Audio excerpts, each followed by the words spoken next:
उत्तर प्रदेश सरकार द्वारा शुरू की गई जन कल्याण की योजनाएं, कृषक कल्याण योजना, मुख्यमंत्री कन्या सुमंगला योजना, सामूहिक विवाह योजना, मुख्यमंत्री जन आरोग्य मेला,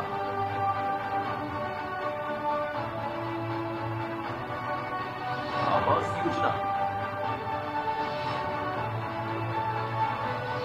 युवा स्वरोजगार योजना जैसी योजनाओं का लाभ अंतिम व्यक्ति तक बिना किसी भेदभाव के पहुंच रहा है। उत्तर प्रदेश सरकार की लोक कल्याणकारी नीति, उपलब्धियों और सूचनाओं के व्यापक प्रचार प्रसार से जन सामान्य लाभान्वित हो रहे हैं। माननीय मुख्यमंत्री जी की प्रेरणा से जन जागरण के इस महत्वपूर्ण कार्य में आमजन और सरकार के मध्य सूचना एवं जनसंपर्क विभाग विभिन्न माध्यमों से सूचनाओं के आदान प्रदान के सेतु के रूप में कार्य कर रहा है। महापुरुषों की जयंती, पुण्यतिथि, राष्ट्रीय पर्वों, मेलों, त्योहारों, महोत्सव एवं विभिन्न अवसरों पर लोक कल्याण में होने वाले लोकार्पण एवं शिलान्यास कार्यक्रमों का प्रचार प्रसार मीडिया के सभी माध्यमों में नियमित कराया जाता है।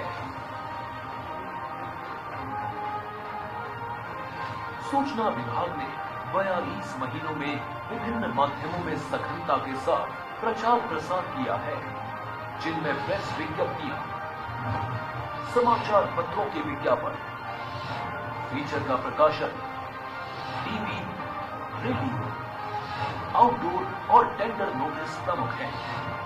इसके अलावा सरकार के 3 साल पूरे होने पर पहली बार प्रदेश में विधानसभा वार हुए विकास कार्यों की पुस्तिका का प्रकाशन कराया गया।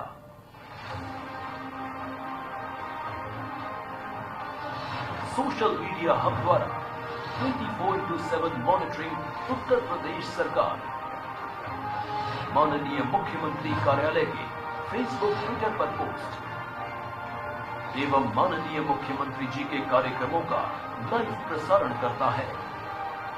फिल्म बंधु उत्तर प्रदेश में फिल्मों की शूटिंग को प्रोत्साहन एवं सहायता प्रदान करने की दिशा में निरंतर कार्य कर रहा है। माननीय मुख्यमंत्री जी के नेतृत्व में वैश्विक महामारी कोविड-19 के दौरान प्रदेश सरकार द्वारा लिए गए निर्णयों और सुविधाओं का 2 गज की दूरी, मास्क है जरूरी कैंपेन का अत्यंत प्रभावशाली ढंग से प्रिंट मीडिया, इलेक्ट्रॉनिक मीडिया एवं सोशल मीडिया के सभी प्लेटफॉर्म के माध्यम से प्रभावी जन जागरूकता का अभियान चलाया जा रहा है। माननीय मुख्यमंत्री जी द्वारा समय समय पर दिए गए निर्देशों, ऐतिहासिक निर्णयों और नवीन पारदर्शी कार्य संस्कृति से प्रदेश का मान बढ़ा है। उत्तर प्रदेश विकास का मॉडल बन रहा है। आज पंडित दीनदयाल उपाध्याय सूचना परिसर का उद्घाटन माननीय मुख्यमंत्री जी द्वारा किया जा रहा है। माननीय उप मुख्यमंत्री केशव प्रसाद मौर्य जी का आभार। माननीय उप मुख्यमंत्री डॉक्टर दिनेश शर्मा जी का आभार। माननीय वित्त, संसदीय कार्य एवं चिकित्सा शिक्षा मंत्री सुरेश कुमार खन्ना जी का आभार। माननीय सदस्य विधान परिषद स्वतंत्र देव सिंह जी का आभार। माननीय मुख्यमंत्री योगी आदित्यनाथ जी का आभार।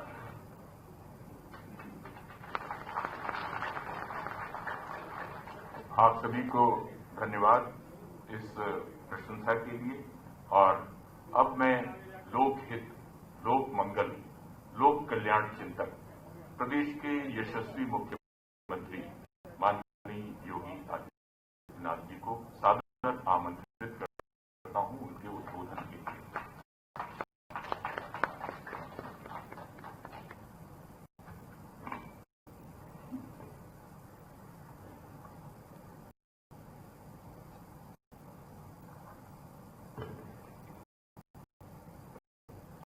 पंडित दीनदयाल उपाध्याय जी की इस पावन जयंती के अवसर पर उत्तर प्रदेश शासन के सूचना एवं जनसंपर्क विभाग के उत्तर प्रदेश के मुख्यमंत्री द्वय श्री केशव प्रसाद मौर्य जी, डॉक्टर दिनेश शर्मा जी, उत्तर प्रदेश सरकार में वित्त, चिकित्सा, शिक्षा एवं संसदीय कार्य के मंत्री श्री सुरेश कुमार खन्ना जी, डॉक्टर महेंद्र सिंह जी, भारतीय जनता पार्टी के प्रदेश के अध्यक्ष और विधान परिषद के माननीय सदस्य श्री स्वतंत्र देव सिंह जी, प्रदेश के मुख्य सचिव श्री राजेंद्र कुमार तिवारी जी, अपर मुख्य सचिव गृह एवं सूचना श्री अवनीश कुमार अवस्थी जी, सूचना के निदेशक श्री शिशिर जी, आज के इस कार्यक्रम में उपस्थित विभिन्न संगठनों के सभी उपस्थित महानुभाव, पत्रकार मित्रों, सूचना परिसर के आज के इस उद्घाटन कार्यक्रम के अवसर पर मैं आप सबको हृदय से बधाई देता हूं। आप सबके प्रति अपनी शुभकामनाएं व्यक्त करता हूं। किसी भी सरकार के कार्यों का आम जनमानस तक पहुंचाने का एक सशक्त माध्यम सूचना और जनसंपर्क कार्यालय होता है। शासन का काम योजनाएं बनाने का होता है। प्रशासन विभिन्न माध्यमों से उसे आम जन तक पहुंचाती है, लेकिन जनता, शासन और प्रशासन के बीच में एक महत्वपूर्ण सेतु के रूप में मीडिया की भूमिका को नकारा नहीं जा सकता। उस भूमिका में सेतु का काम करने का जो महत्वपूर्ण माध्यम है वह सूचना और जनसंपर्क विभाग का है, और सूचना और जनसंपर्क विभाग अपने नवीन कार्यालय में आज प्रवेश किया है। उनके इस नवीन कार्यालय का यहां पर लोकार्पण हुआ है, और यह कार्यालय हमने महान देशभक्त, अंत्योदय के प्रणेता पंडित दीनदयाल उपाध्याय जी के नाम पर रखा है। मैं इसके लिए सूचना विभाग को हृदय से बधाई देता हूं, और पंडित दीनदयाल उपाध्याय जी के जयंती के अवसर पर उस महामानव के प्रति अपनी विनम्र श्रद्धांजलि भी अर्पित करता हूं। हमारे यहां एक पुरानी कहावत है, जैसी दृष्टि वैसी सृष्टि। व्यक्ति की जैसी दृष्टि होती है, जैसी पृष्ठभूमि होती है, जैसा उसका प्रवेश होता है, वैसे ही उसकी सोच भी बन जाती है।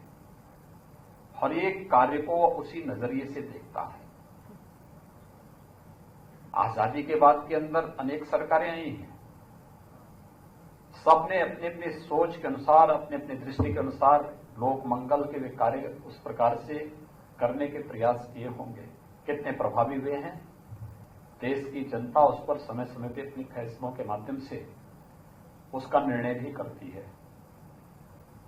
लेकिन जब हम पंडित दीनदयाल उपाध्याय की बात करते हैं, बहुत सारी चीजें सामने आती है। पंडित दीनदयाल उपाध्याय जी ने अंत्योदय की बात की, तो अंत्योदय का मतलब ये केवल एक नारा नहीं था, एक वास्तविकता थी। और वास्तविकता इस बात को लेकर के जब वह इस बात का उल्लेख करते हैं अपनी लेखनी के माध्यम से, आदि शंकराचार्य की जीवनी पर लिखते हैं, तो आदि शंकराचार्य की जीवनी पे लिखते लिखते वह इस बात का उल्लेख करते हैं कि क्यों मैंने आदि शंकराचार्य पर ही लिखने का निर्णय किया। उन्होंने कहा एक सन्यासी थे, अपने स्वयं के मोक्ष के लिए उन्होंने संन्यास धारण किया, लेकिन लोक मंगल के लिए पूरे देश का भ्रमण करते हुए 4 धामों की स्थापना करने के लिए बड़े अभियान के साथ वे निकले थे। लेकिन ये केवल उनके अपने व्यक्तिगत मोक्ष का माध्यम न बने, उसमें भी शुचिता और पारदर्शिता के स्वरूप में रहती थी। आदि शंकराचार्य एक बार भिक्षाटन करने के लिए निकले थे। भिक्षा का वास्तविक महत्व इस बात का होता है कि लेने वाले का भी और देने वाले के अंदर भी किसी प्रकार का अहम न हो। और भिक्षा का नियम भी यही होता है कि वह केवल एक घर में दस्तक देगा और वहां जो मिलेगा उसी को ग्रहण करेगा। वहां कुछ नहीं मिलेगा तो उसे फिर अगले 24 घंटे के लिए अपनी साधना में फिर लीन होना है, अन्य जगह भिक्षाटन के लिए नहीं जाना। ऐसे ही आदि शंकराचार्य जब भिक्षा करने के लिए निकलते हैं तो उन्होंने एक घर में दस्तक दी। परिवार की जो मालकिन थी वह भिक्षा का एक पात्र लेकर के आई, लेकिन इस दौरान जो समय था जब आदि शंकराचार्य ने भिक्षा के लिए आवाज लगाई और जब तक भिक्षा आती है, इस दौरान उनकी नजर उस बड़े भवन के सामने एक बहुत जीर्ण शीर्ण झोपड़ी पर पड़ी। वहां एक व्यक्ति कराह रहा था। तो इससे पहले कि कराह की आवाज उनके कानों में पड़े, उसी दौरान घर की मालकिन भिक्षा लेकर के आ जाती है। और भिक्षा लेकर के आती है तो आदि शंकराचार्य ने तब तक हाथ तो फैलाया था, लेकिन जैसे आवाज उनके कानों में पड़ी तो उन्होंने अपना हाथ पीछे खींच लिया। तो उस बड़े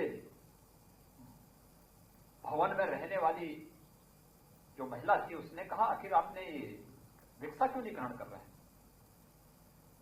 उसने कहा, देखिए मैं आपकी भिक्षा इसलिए नहीं ग्रहण कर सकती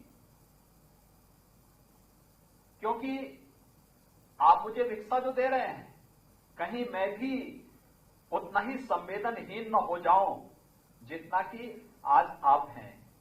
आप मुझे तो एक सन्यासी के रूप में भिक्षा दे रही हैं, लेकिन आपके घर के सामने वह व्यक्ति इतनी जीर्ण शीर्ण झोपड़ी में रह रहा है, करा रहा है।